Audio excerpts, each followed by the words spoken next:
August 11th, 2003. Blessed Mother. My son, you feel a longing in your soul to be united to Jesus. It is through this mission that you will achieve the unity you desire.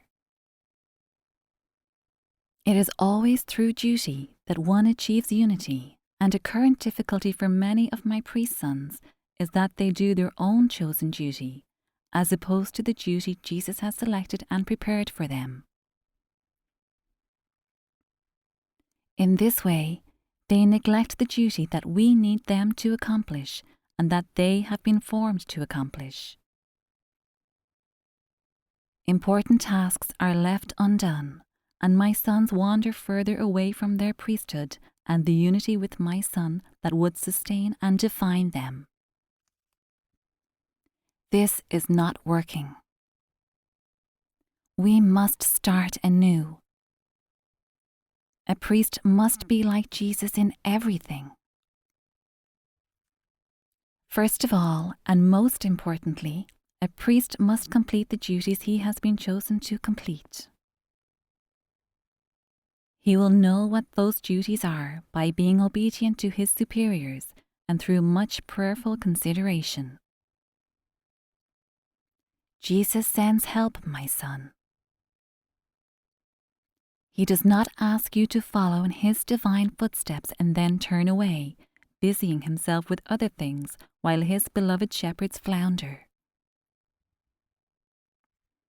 It is not Jesus who has failed here, my dear one.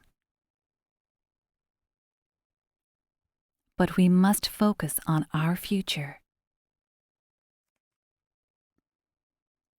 Next, a priest must always be concerned that he is walking the most direct path to heaven. In this way, he is leading many, many souls behind him. If a priest spends time on side roads or with diversions, many souls follow him that way and do not return to the heavenly path. This, my son, is a grave problem today. I fear for many of my dear priests, because they will be held accountable for their errors and the impact their errors have had on souls. A priest is called to a higher, more direct path to holiness, and this is what he must concern himself with, as opposed to a person in the world whose duty often keeps him in the world. This should never be the case with a priest. Yes, he is usually in the world, but he is to walk with Christ in the presence of all humanity. He carries a bright light that is Christ.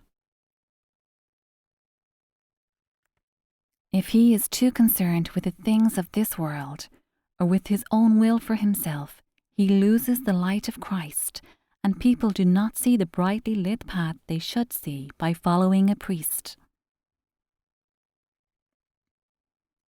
Your Heavenly Mother wishes to give you the opportunity now for priests to follow Jesus again in a pronounced fashion.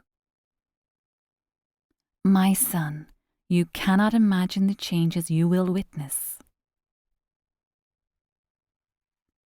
Souls will tumble over themselves to be back on the heavenly path.